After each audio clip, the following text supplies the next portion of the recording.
Hello दोस्तों, स्वागत है आप सभी का एमपीजी के स्टडी में। दोस्तों आज मैं आपके लिए एसएससी से संबंधित महत्वपूर्ण प्रश्न लेके आ गया हूं जो एग्जाम की दृष्टि से अति महत्वपूर्ण होंगे। तो दोस्तों ये क्वेश्चन दोस्तों एग्जाम में बार बार पूछे जाते हैं, तो दोस्तों वीडियो को अंत तक जरूर देखें। तो चलिए दोस्तों शुरू करते हैं।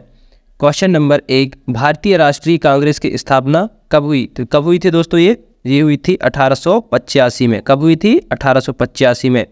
भारतीय राष्ट्रीय कांग्रेस की स्थापना 1885 में हुई थी। तो क्वेश्चन नंबर 1 का सही जवाब क्या हो जाएगा? Option A.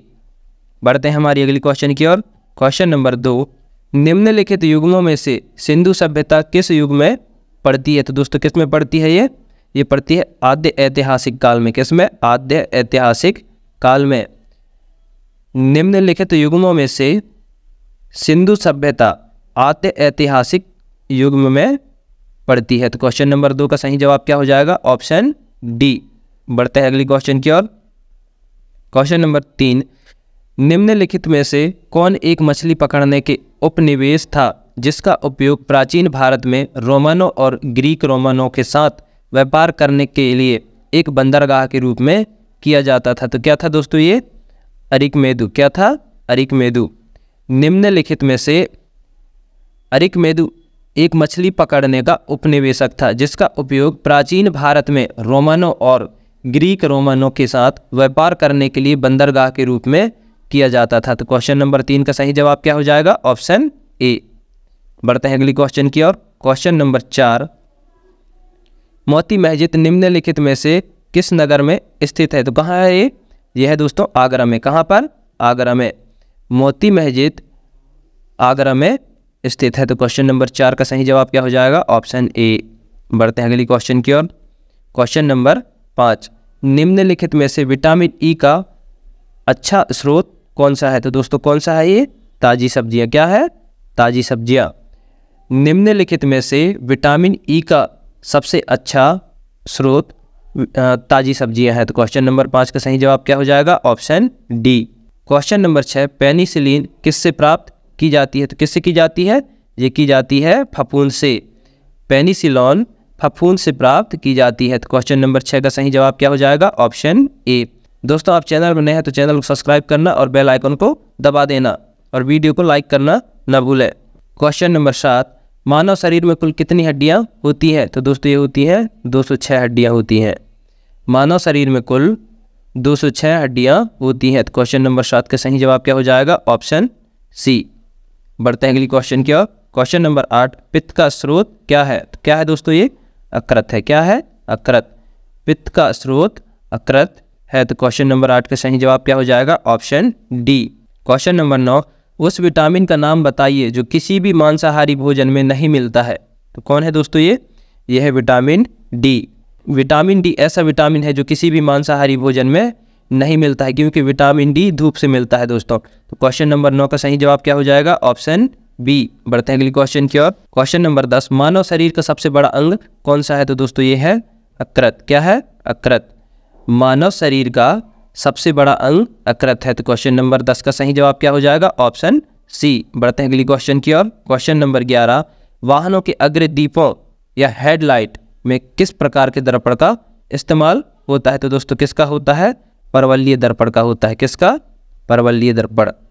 वाहनों के अग्रदीपों या हेडलाइटों में परवलयीय दर्पण का इस्तेमाल होता है। तो क्वेश्चन नंबर 11 का सही जवाब क्या हो जाएगा? Option D. बढ़ते हैं अगली क्वेश्चन की ओर। क्वेश्चन नंबर 12, किसी तुल्यकाली उपग्रह की पृथ्वी की सतह से ऊंचाई लगभग कितनी होती है? तो ये होती है दोस्तों 36,000 किलोमीटर। कितनी? 36,000 किलोमीटर। किसी तुल्यकाली उपग्रह की पृथ्वी की सतह से ऊंचाई लगभग 36,000 किलोमीटर होती है। तो क्वेश्चन नंबर 12 का सही जवाब क्या हो जाएगा? Option A. बढ़ते हैं अगली क्वेश्चन की ओर। क्वेश्चन नंबर 13, किसी बिजली की स्त्री को गर्म करने के लिए किस धातु का प्रयोग किया जाता है? तो ये किया जाता है दोस्तों निक्रोम का प्रयोग किया जाता है। प्रेस को गर्म करने के, जो प्रेस के अंदर जो धातु होता है उसको गर्म करने के लिए निक्रोम का प्रयोग किया जाता है। क्वेश्चन नंबर 13 का सही जवाब क्या हो जाएगा? Option D. बढ़ते हैं अगली क्वेश्चन की ओर। क्वेश्चन नंबर 14, सूर्य के सबसे निकट कौन सा ग्रह है? तो दोस्तों ये है बुध। क्या है? बुध। सूर्य का सबसे निकट ग्रह बुध है। तो क्वेश्चन नंबर 14 का सही जवाब क्या हो जाएगा? Option D. बढ़ते हैं अगली क्वेश्चन की ओर। क्वेश्चन नंबर 15, जंग से बचने के लिए लोहे से बनी पानी के पाइपों पर जस्ते की परत चढ़ाने को क्या कहते हैं? तो ये कहते हैं दोस्तों असदीकरण कहते हैं। क्या कहते हैं? असदीकरण। जंग से बचने के लिए लोहे से बनी पानी के पाइपों पर जस्ते की परत चढ़ाने को असदीकरण कहते हैं। तो क्वेश्चन नंबर 15 का सही जवाब क्या होगा? Option C. बढ़ते हैं अगली क्वेश्चन की ओर। क्वेश्चन नंबर 16, यूरेनियम विखंडन की सतत प्रक्रिया को जारी रखने में किस कण की जरूरत होती है? तो ये होती है दोस्तों न्यूट्रॉन की जरूरत होती है। क्या? न्यूट्रॉन की। यूरेनियम विखंडन की सतत प्रक्रिया को जारी रखने के लिए न्यूट्रॉन कण की जरूरत होती है। तो क्वेश्चन नंबर 16 का सही जवाब क्या हो जाएगा? Option C. बढ़ते हैं अगली क्वेश्चन की ओर। क्वेश्चन नंबर 17, पेट्रोल की विस्फोट रोधी गुणवत्ता बढ़ाने के लिए निम्नलिखित में से किसे इस्तेमाल किया जाता है? तो किसे किया जाता है दोस्तों? टेट्रा एथिल सीसा को। किसको? टेट्रा एथिल सीसा को। पेट्रोल की विस्फोट रोधी गुणवत्ता बढ़ाने के लिए टेट्रा एथिल सीसा का इस्तेमाल किया जाता है। तो क्वेश्चन नंबर 17 का सही जवाब क्या हो जाएगा? Option A. बढ़ते हैं अगली क्वेश्चन की ओर। क्वेश्चन नंबर 18, शास्त्रीय नृत्य ओडिसी किस प्रदेश की उपज है? तो दोस्तों ये है ओडिशा की। कहाँ की? ओडिशा की। शास्त्रीय नृत्य ओडिसी ओडिशा प्रदेश का उपज है। तो क्वेश्चन नंबर 18 का सही जवाब क्या हो जाएगा? Option B. क्वेश्चन नंबर 19, पांचवी पीढ़ी के कंप्यूटरों में क्या उपलब्ध नहीं है? तो दोस्तों ये क्या नहीं है? निर्वात ट्यूब। क्या नहीं है? निर्वात ट्यूब।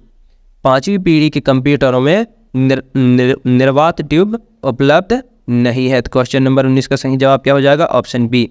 बढ़ते हैं अगली क्वेश्चन की ओर। क्वेश्चन नंबर 20, किसी कंप्यूटर में जोड़ने, तुलना करने और मिलाने के कार्य कहाँ होते हैं? तो दोस्तों ये कहाँ होते हैं? स्मृति चिप में होते हैं। कहाँ पर? स्मृति चिप में। किसी कंप्यूटर में जोड़ने, तुलना करने और मिलाने का कार्य स्मृति चिप में होते हैं। तो क्वेश्चन नंबर 20 का सही जवाब क्या हो जाएगा? Option D. बढ़ते हैं अगली क्वेश्चन की ओर।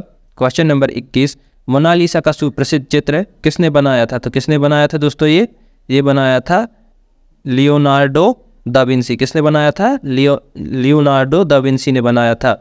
मोनालिसा का सुप्रसिद्ध चित्र लियोनार्डो दा विंसी ने बनाया था। तो क्वेश्चन नंबर 21 का सही जवाब क्या हो जाएगा? Option B. बढ़ते हैं अगली क्वेश्चन की ओर। क्वेश्चन नंबर 22, वह प्रथम महिला कौन थी जिसने 7 प्रमुख सागर तैरकर पार किए थे? तो ये कौन थी दोस्तों? ये थी बुला चौधरी। कौन थी? बुला चौधरी।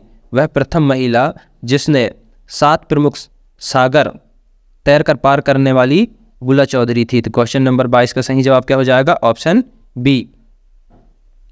दोस्तों आज की वीडियो को यहीं समाप्त करते हैं। दोस्तों वीडियो पसंद आए तो वीडियो को लाइक, कमेंट, शेयर करें और चैनल में नया है तो चैनल को सब्सक्राइब करना ना भूलें। मिलते हैं दोस्तों एक नई वीडियो के साथ। तब तक के लिए जय हिंद, जय भारत, वंदे मातरम।